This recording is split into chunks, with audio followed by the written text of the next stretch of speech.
मित्रांनो, या अगोदर आपण मुंबई उच्च न्यायालय शिपाई या पदासाठी प्रश्नपत्रिका घेतली होती, त्याच पद्धतीने आता आजच्या या व्हिडिओमध्ये पुढील प्रश्न आपण घेणार आहोत. तर पहा, प्रश्न क्रमांक पुढचा काय म्हणत आहे.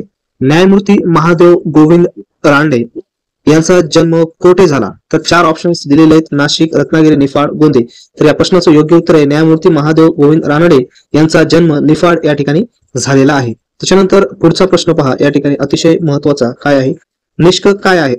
4 ऑप्शन दिलेले: चलन, नाणे, दागिना, धातू. तर या प्रश्नाचं योग्य उत्तर असणार आहे निष्क हा दागिना आहे. त्याच्यानंतर पुढचा प्रश्न आहे, ताठ कण्याच्या माणसाला काय म्हणतात? ऑप्शन आहे ए होमो, होमोसेपियन, होमो इरेक्ट्स. तर या प्रश्नाचं योग्य उत्तर आहे ताठ कण्याच्या माणसाला होमो इरेक्ट्स असे म्हणतात. त्याच्यानंतर पुढचा प्रश्न काय आहे पहा. पुढचा प्रश्न, प्रकाश वर्ष हे काय मोजण्याचे एकक आहे? प्रकाश वर्ष हे काय मोजण्याचे एकक आहे?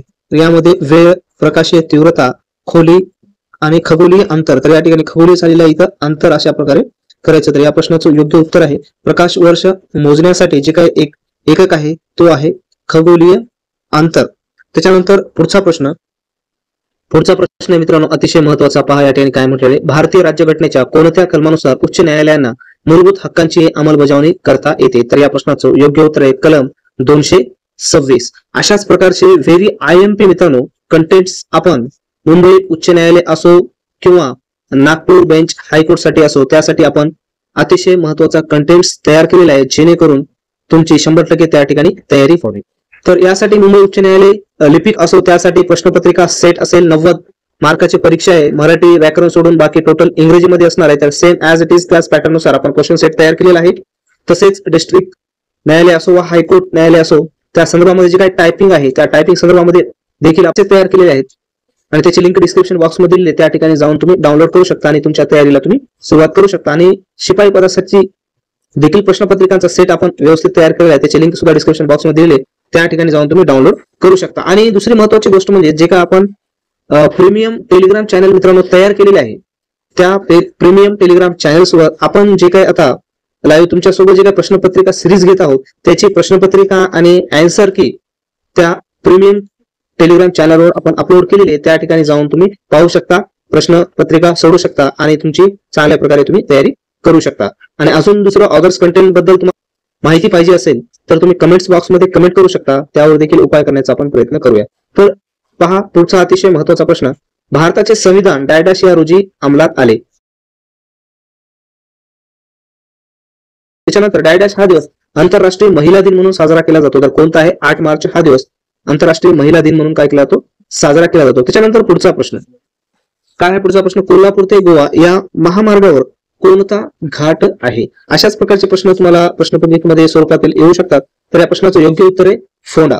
त्याच्यानंतर पुढचा प्रश्न आहे गणिताचा, 108, 228 आणि 360 यांचा मसावी किती आहे? तर या प्रश्नाचं योग्य उत्तर आहे या ठिकाणी त्याचा मसावी व्यवस्थित काढायचा तर काढला तर किती येतो? 36. त्याच्यानंतर पुढचा प्रश्न, स्वतः हे सर्वनाम कोणत्या प्रकारचे आहे? स्वतः यामध्ये 4 ऑप्शन आहे: आत्मवाचक, संबंधी, दर्शक, अनिश्चित सर्वनाम. तर काय असणार या प्रश्नाचे योग्य उत्तर? आत्मवाचक सर्वनाम.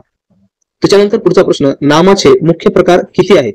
तर नामाचे मुख्य प्रकार किती आहेत? टोटल 3 आहेत. त्याच्यानंतर पुढचा प्रश्न, पृथ्वी पृष्ठलगत असणाऱ्या वातावरणाच्या थरास काय म्हणतात? तर तपांबर असे म्हणतात. त्याच्यानंतर पुढचा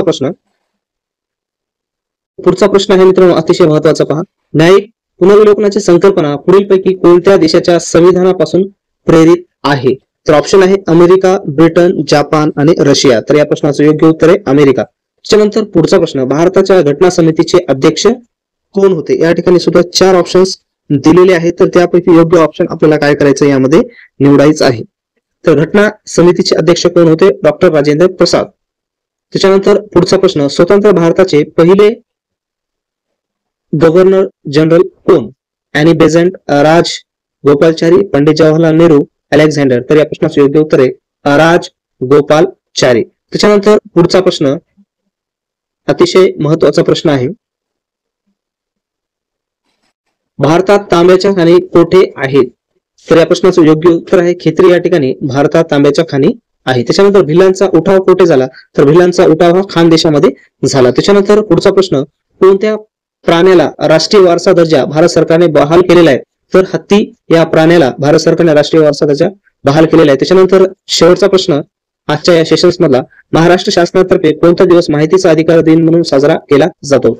22 सप्टेंबर, 20 सप्टेंबर, 28 सप्टेंबर, 25 सप्टेंबर. तर या प्रश्नाचं योग्य उत्तर तुम्हाला कमेंट्स बॉक्स मध्ये कमेंट्स करायचं आणि कमेंट्स करायला विसरू नका. तसेच आपल्या चॅनलला सबस्क्राईब करायला विसरू नका आणि शेअर करायला देखील विसरू नका. आणि टेलिग्राम चॅनलची लिंक सुद्धा डिस्क्रिप्शन बॉक्स मध्ये दिलेली आहे, त्या ठिकाणी जाऊन तुम्ही त्या चॅनलला देखील जॉईन होऊ शकता.